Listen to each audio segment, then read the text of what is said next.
Hello, hello, hello.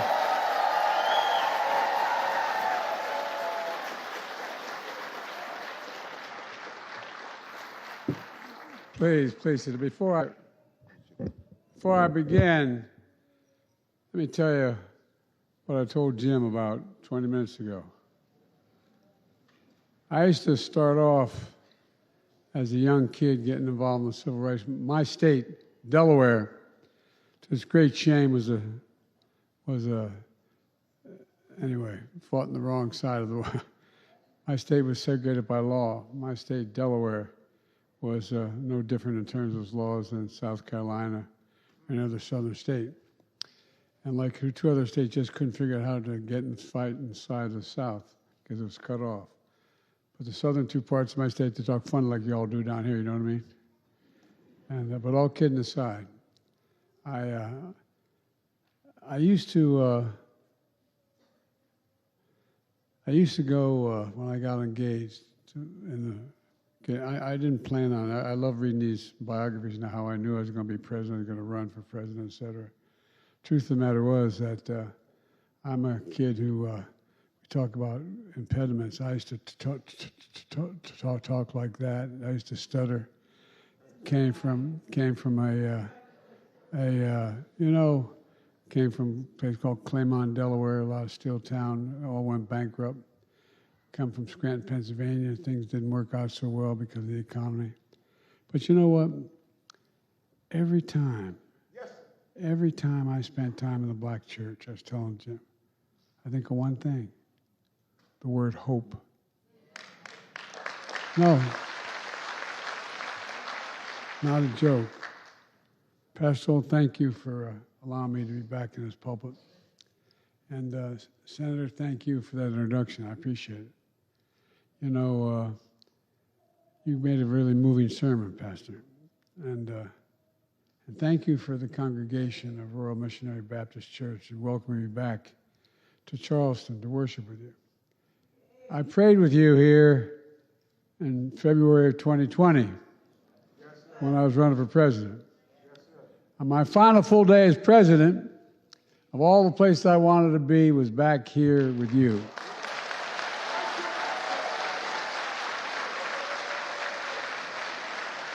I first got involved in public life because of the civil rights movement.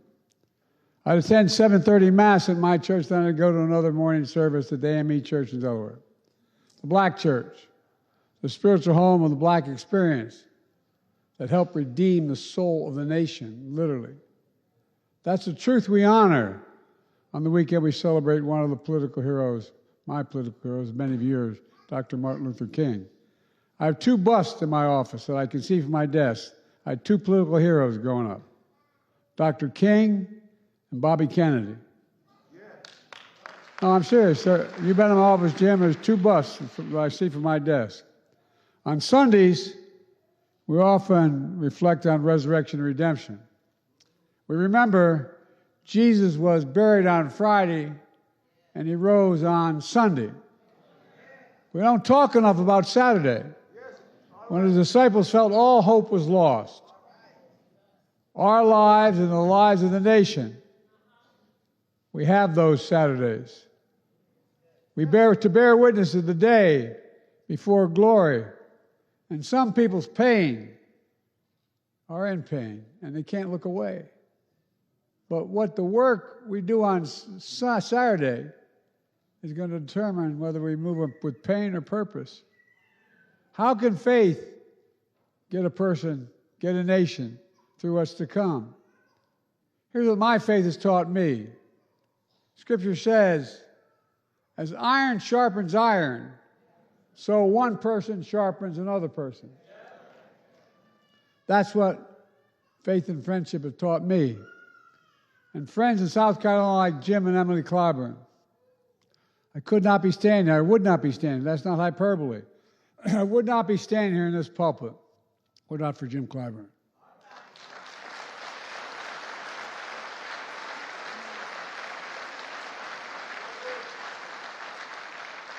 And although somewhat presumptuous of me, neither of us would be standing here without Emily, who we all miss dearly and who actually made Jim endorse me.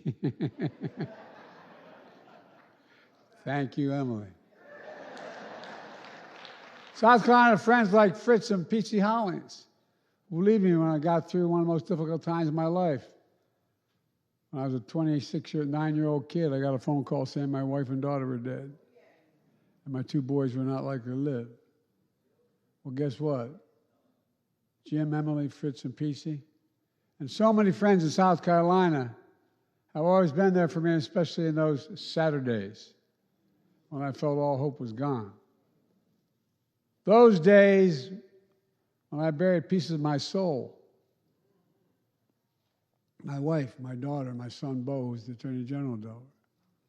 When I felt like there was just a black hole in my chest sucking me into it.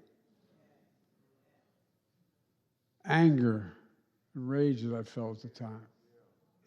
But then friends, your friends bear witness. They see your pain. They pick you up. They help you get to Sunday from pain to purpose. I felt that faith and friendship when I prayed with this congregation, when I played with the congregation, prayed with the congregation of Mother Emanuel. I went there and tried to confront them on my own Saturday. But it was they who ended up comforting me as we arrived together and found grace together. Moving from pain to purpose strengthened my faith in the service of others. To love the Lord thy God with all thy heart and soul and all thy mind, and love thy neighbor as thyself. Very easy to say, but very hard to do. But in the words, those words are the essence of the gospel, is the essence of the American promise. The idea, as was mentioned earlier, we're all created equal in the image of God and deserve to be treated equally throughout our lives. My dad used to say the greatest sin of all is the abuse of power.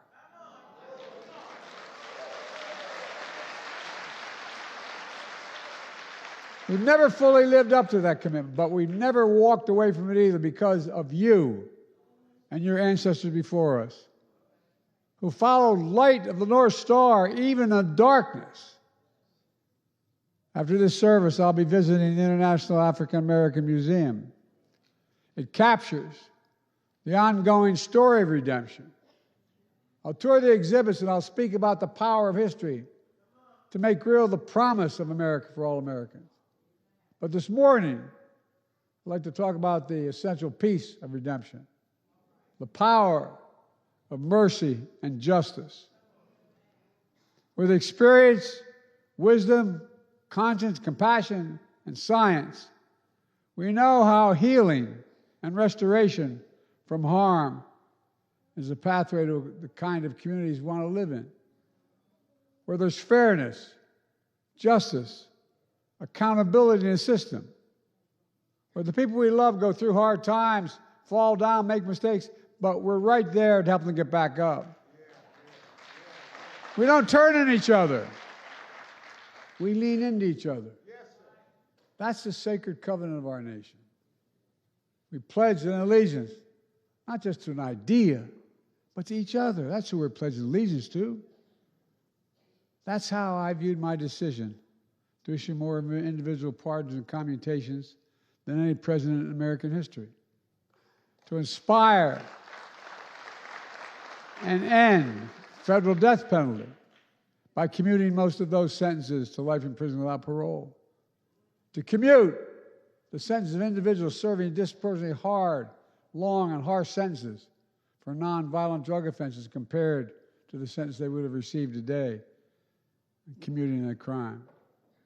To show mercy for individuals who either did their time or significant amount of time and have shown significant remorse and rehabilitation. To understand that supervision after release is critical to provide accountability and support, while knowing that government supervision over a very long time serves neither the interest of the person or the public. These decisions are difficult. Some have never been done before. But in my experience, with my conscience, I believe taking together justice and mercy requires, as a nation, to bear witness, to see people's pain, not to look away, and do the work to move pain to purpose, to show we can get a person, a nation, to a day of redemption. We know the struggle toward redeeming the soul of this nation is difficult and ongoing. The distance is short between peril and possibility. But faith teaches us the America of our dreams is always closer than we think. That's the faith we must hold on to for the Saturdays to come. We must hold on to hope. We must stay engaged. We must always keep the faith in a better day to come. I'm not going anywhere.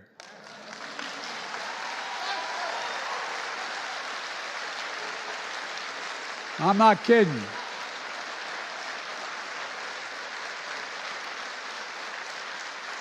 So the people of South Carolina, thank you for keeping the faith. It's been the honor of my life to serve as your president. The highest honor for Jill and our family. And as I close out this journey with you, I'm just as passionate about our work as I was as a 29-year-old kid when I got elected. I wasn't old enough to serve yet. I'm in no ways tired. I've always heard before, we've come too far from where we started. Nobody told me the road would be easy. I don't believe he brought me this far to leave me. My fellow Americans, I don't think the good Lord brought us this far to leave us behind. As we celebrate Dr. King's legacy and generations before and since, women and men enslaved and free, we have to remember one of his favorite hymns. Precious Lord, take my hand through the storm, through the night, and lead me into the light. Oh, God bless you all, and may God protect our troops. I owe you big. As they say where I come from, you the guys that brought me to the dance. Thank you, thank you, thank you, thank you.